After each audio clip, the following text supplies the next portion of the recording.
Hello, my name is Day 9, and this is the After Hours Gaming League Week 7 recap, brought to you by Day 9 TV and supported by Red Bull Gaming. After the first 5 weeks of round-robin play, the top 15 teams were decided. As we can see, looking at the standings after week number 5, the 16th team was decided by the AHG Wildcard match.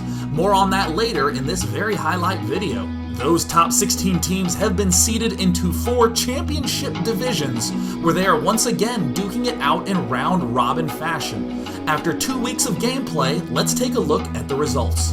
Currently, every single division has the exact same look, with one team undefeated 2-0, one team unable to put a win down at 0-2, and then 2 more teams living in the in-between purgatory of 1-1. As we can see, looking at the overall standings, not too many surprises. Microsoft 2-0, Twitter 2-0, Zynga 2-0, all 3 top contenders from last season's AHGL. Again, the Cinderella story of Season 2 is gonna be epic, sitting pretty at 2-0 in Championship Division number 1. And of course, down in the consolation divisions, we see that all these teams have been eliminated from the chance of winning that 5K prize pool, but they're still having fun, with perhaps the exception of Legend 3D, Mozilla, and Western Digital. Lols? Nah, just kidding, they're awesome, and they still have several more weeks of play in order to win the famous Day 9 No Prize of the consolation pools. With the standings said and done, it is time to look at some of the highlights of Week 7 gameplay. Starting off is EA versus Palantir, game number 4 between Monophonic and Brady Ooh. Could be Brad U, but the first is far more fun to say. It began on Entombed Valley with Brady U opening with a very aggressive 2 racks pressure. Monophonic from Team EA prepared a defensive, calm, Sentry, Zealot 3 Warp Gate opening and managed to land a beautiful force field to deflect the early aggression. However, defense wasn't the only thing on Monophonic's mind. The EA Protoss immediately performed a brilliant counter swing against Brady U. Though it seemed like Brady U would be able to defend adequately, some perfect force field placement again and again guaranteed that Monophonic was able to take out all the units in the middle of the map and eventually break the natural expansion of Brady U in a very quick 8-minute game. EA manages to defeat Palantir 3-1. In Google vs. Amazon, we begin in game number 2 with Relkin in the bottom left as the Googly Zerg versus Cha Shui, the Amazoni Terran, in the top right. Though the game was fairly attack-free for much of the early game, Relkin made the first strike with a huge string of infested Terrans flung at Cha Shui's planetary fortress at the 3rd base. Though Cha Shui tried to defend, he couldn't quite get there in time. With Zerg teching and Cha Shui trying to rebuild, Hive Tech was right around the corner, and while it looked like the Broodlord force was virtually unstoppable, a ninja group of medevacs from Cha Shui almost managed to take an incredible comeback by killing off the left expansion and then hopping into the main for some serious production structure damage. Unfortunately, I'm lying, and it is impossible to beat that many Broodlords, Corruptors, and Infestors. It was only a matter of time before the entire base of the Amazon Terran fell to ashes, and the Zerg Swarm overpowered, giving Google the win in Game 2 and the eventual win in the series 3-1 over Amazon. Though we've been looking at matches between teams, the highlight of the week is actually coming from week number 5. It is the AHGL Wildcard Free-For-All. If you've forgotten the format, have no fear. As we take a look at the standings after week number 5, we see that the top 15 teams were determined by taking the top 3 in each group. To get the 16th team, we matched all the 4th place teams against one another to find out who would be the winner to get the 16th spot in the championship divisions.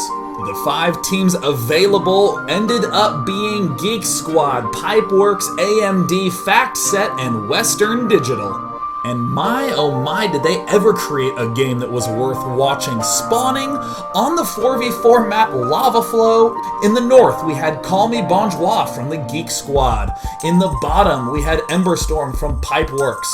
In the middle, as the green, we had Ensign X from AMD. In the bottom right, in the teal, was Nacho Cheese from FactSet. And in the festive blue, also in the middle of the map, was NT Epoch from Western Digital. The red Geek Squad Protoss started the match off with a bang, trying to take out his next door neighbor Ensign X. After some insta-zealot stalker rushing, followed up by some blink stalker action, the red Protoss managed to conquer the top right of the map. But Ensign X from AMD wasn't done, because in an FFA you never die. He managed to take the left side of the map. Even though the bottom left side of the map was crowded with 3 players, amazingly no one died for much of the early part of the game. They all managed to successfully expand, Void Rays being built aplenty, attacks, counterattacks, infester, roach, ling, killing expansion in the middle of another player attacking another player. As the Geek Squad Protoss continued to get a lockdown in the top right side of the map, the bottom left 3 were interlocked in a series of attack trading throughout the game. It's only when Call Me Bonjour moved down the right side to start taking out the FactSet Expos that the action really heated up. Despite spawning in a terrible location in the bottom left, Emberstorm from Team Pipeworks had amassed an army of 44 Void Rays, killed off all his nearby neighbors, and was looking to be the clear champion of the Wildcard free-for-all.